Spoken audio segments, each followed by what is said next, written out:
Hello, today's daily reading comes from the Apocrypha. We are reading from 4th Maccabees chapter 12, and it reads as follows.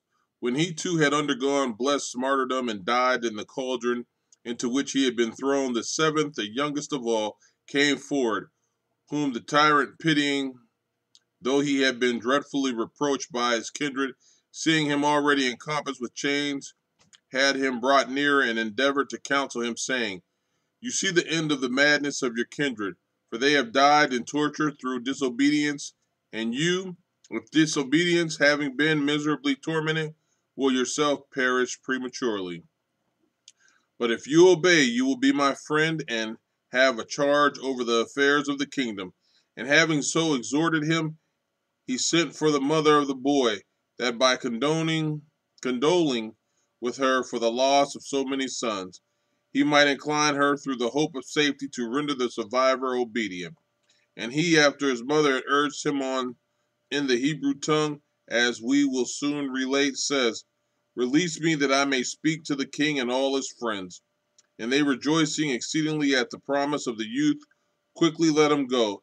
And he, running up to the pan, said, Empire's tyrant and most blasphemous man, were you not ashamed, having received prosperity in the kingdom from God, to kill his servants and to rack the doers of godliness?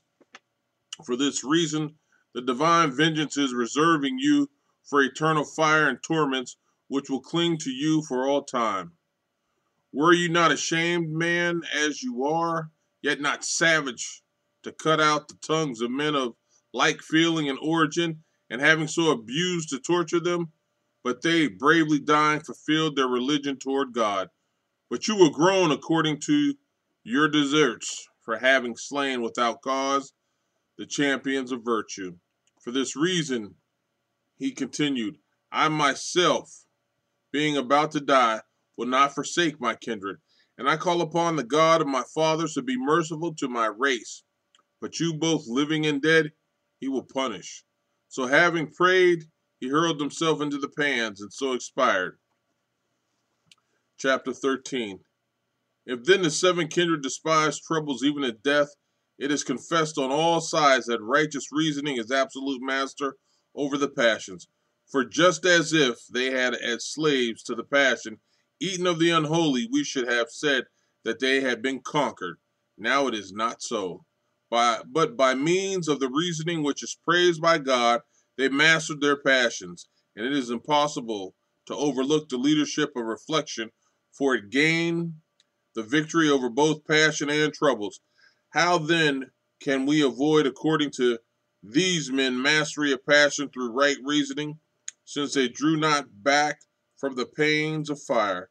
For just as by means of towers projecting in front of harbors, men break the threatening waves and therefore assure a still course to vessels entering port, so that seven towered right reasoning of the young men, securing a harbor of religion, conquer the intemperance of passions. For having arranged a holy choir of piety, they encourage one another, saying, Brothers, may we die brotherly for the law. Let us imitate the three young men in Assyria who despised the equally afflicting furnace. Let's not be cowards in the manifestation of piety. And one said, Courage, brother, and another, nobly endure.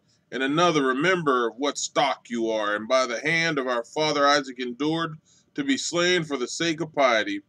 And one of all, looking on each other, serene and confident, said, Let us sacrifice with all our heart our souls to God who gave them, and employ our bodies for the keeping of the law.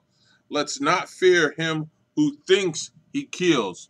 For great is the trial of the soul, danger of eternal torment laid up for those who transgress the commandment of God. Let's arm ourselves, therefore, in the self-control which is divine reasoning. If we suffer like this, Abraham and Isaac and Jacob will receive us, and all the fathers will commend us.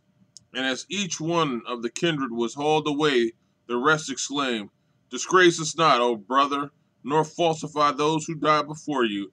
Now you are not ignorant of the charm of brotherhood which the divine and all-wise providence has imparted through fathers to children, and has engendered through the mother's womb. in which these brothers, having remained in equal time, and having been formed for the same period, and been increased by the same blood, and having been perfected through the same principle of life, and having been brought out at equal intervals, and having sucked milk from the same springs. Hence their brotherly souls are reared up lovingly together, and increased the more powerfully by reason of this simultaneous rearing, and by daily intercourse, and by other education, and exercising the law of God.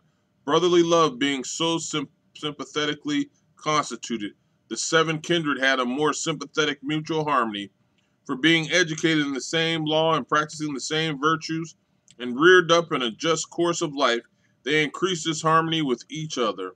For a like ardor for what is right and honorable increased their fellow feeling toward each other. For it acting along with religion made their brotherly feeling more desirable to them. And yet, although nature and intercourse and virtuous morals increased their brotherly love, those who were left endured to behold their kindred, who were ill used for their religion, tortured even to death. Amen.